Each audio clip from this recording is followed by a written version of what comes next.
one time it's best to start with a joke. I can't remember jokes very well. I can remember one joke. The problem with that is that somebody might have heard it before. So this morning I figured out that I haven't told this joke in 10 years, so I'm probably safe. It has to do with orthopedists and the way we think and act. And I want you to remember that you guys picked orthopedists for this project, so it's not our fault that we act like orthopedists. But with apologies, there are 4 doctors who grew up in the same town. They're different personalities, of course. They decided to go into medicine, and they went in different fields. And years later, they decided to get together for a duck hunt. There's an internist, there's a psychiatrist, there's an orthopedist, and there's a pathologist. They're out there early, they're ready, they're organized, they draw straws to see who's going to shoot first, who's going to shoot second, and so forth. The sun comes up, it's a beautiful day. The first guy that's going to shoot is the internist. And on the horizon comes a flight of ducks. So the internist rises up, takes aim, takes aim, takes aim. The ducks are gone. And his buddies looked at him and said, what happened? The internist says, well, I thought it was a duck, but it could have been a chicken. I just wasn't sure. Duck got away. The next guy is the psychiatrist. The ducks are on the horizon. They're flying towards the blind, and the psychiatrist stands up and takes aim, takes aim, takes aim. The duck gets away. His buddy looked at him and said, what is wrong with you? The psychiatrist said, well, I knew it was a duck, but did he know he was a duck? The next guy to shoot is the orthopedist. The orthopedist stands up. The duck is barely visible, and he starts shooting. After about 10 shots, something falls from the air. He turns to the next guy, which is the pathologist, and says, go get that, see what it was.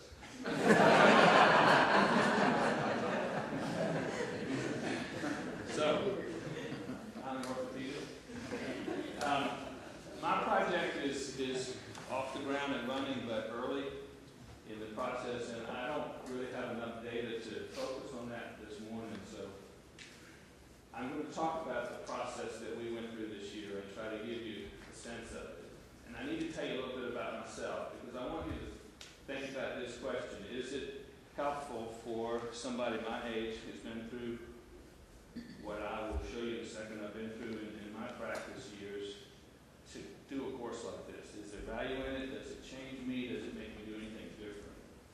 So I finished medical school in 1980 and residency in 86, and I've been with the same group trying orthopedics since that time. I think of myself as being in a situation where there's a lot of leadership opportunity. I think of leadership as partner-based. I have lots of responsibilities. We've grown our group tremendously in the years I've been there. I've had important relationships with hospitals. I was at Gilmer for a long time. Went through various committees, department responsibilities. I was the president of medical staff for a year. So lots of leadership opportunities. I practice now in Roxborough, First Memorial Hospital. We have a satellite there. I'm there full time.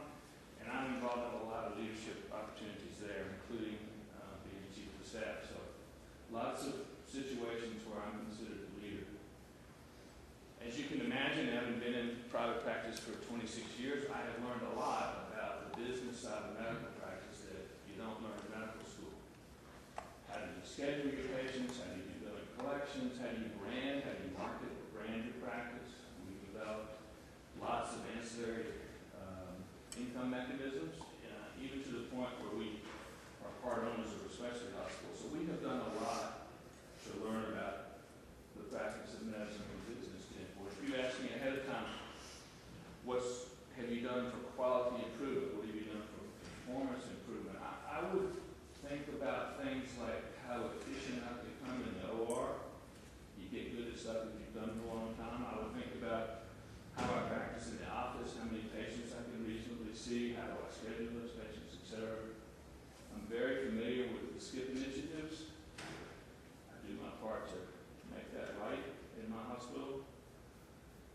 guess the bottom line for most of us as surgeons is our infection rate. If it's high, we think that's a problem, and worries us probably more than anything else, and we really try to keep it where it ought to be. Here's my experience in a nutshell. I can't possibly go through every course. I want to focus on two. The Team Steps course, which I did this summer, July this summer, is the first thing I'm going to mention. And then the second one is the Lean 200, which I did in the winter. I'm not leaving out the other ones because they're no good. I just don't have time to talk about it. Team Steps developed mostly in the military. It's been around for years, at least the concepts have. And it has been refined to apply to medicine.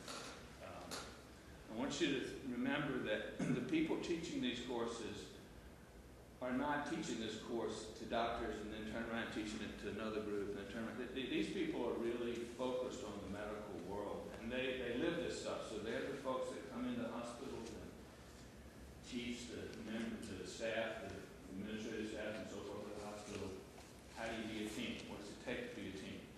And it's really a refined program. It is excellent. Video snippets that you watch really are day-to-day things that you see in your hospital, you identify with, you're there. It's an easy process of focusing on what we live with every day. Team Steps basically is a teachable, learnable set of skills. It focuses on leadership, mutual support, situation monitoring, and communication. It's a 2-day course. I can't begin to tell you all about it. I do want to focus on this slide for a minute. This, I think if I can give you a flavor of what it meant to me, what it did to me. So I've got all this stuff I've done up to this point. What did I learn that was new? I would put it on this slide. It's too busy a slide, but bear with me for a minute. On the left-hand side are what's called how you think as an individual. On the right-hand side is how you think as a team, what you're trying to do to get from the left to the right.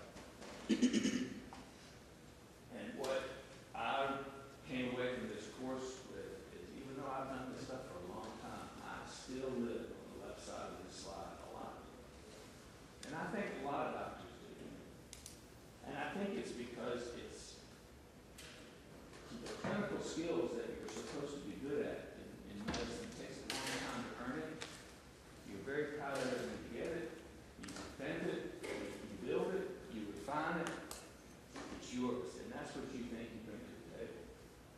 It's very hard to think sometimes that anything else is important. So we tend to think on the left side of this slide a lot.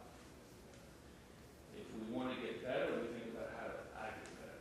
Self-improvement, not so much team improvement sometimes. We think about having information. What did I learn? What did I bring to the OR table for, in my case, as a surgeon? We tend to think less about sharing information. What does the team need to know about this? So I think that Team Steps help a lot for me to focus on how do you think more as a team member, not so much as an individual. I was surprised at how much I needed to learn. I will fully admit that.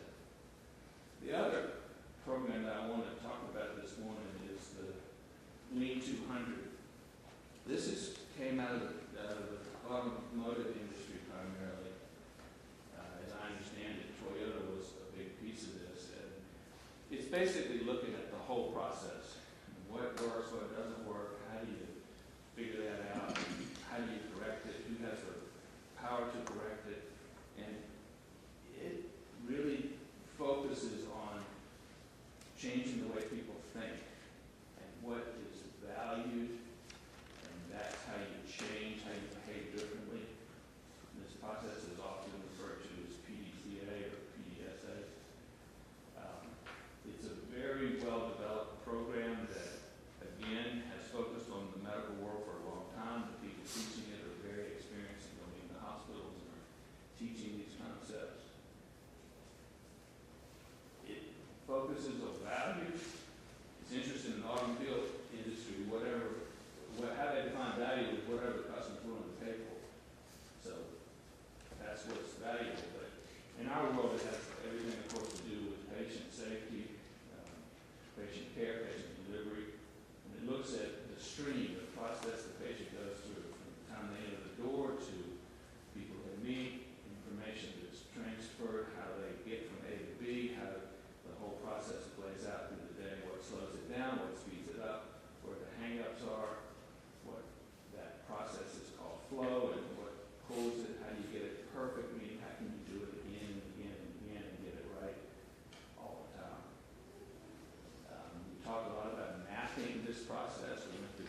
team has to take ownership of the whole process and get away from the silo thinking, which is, I'm doing my part, I know what I do, why can't you do your part?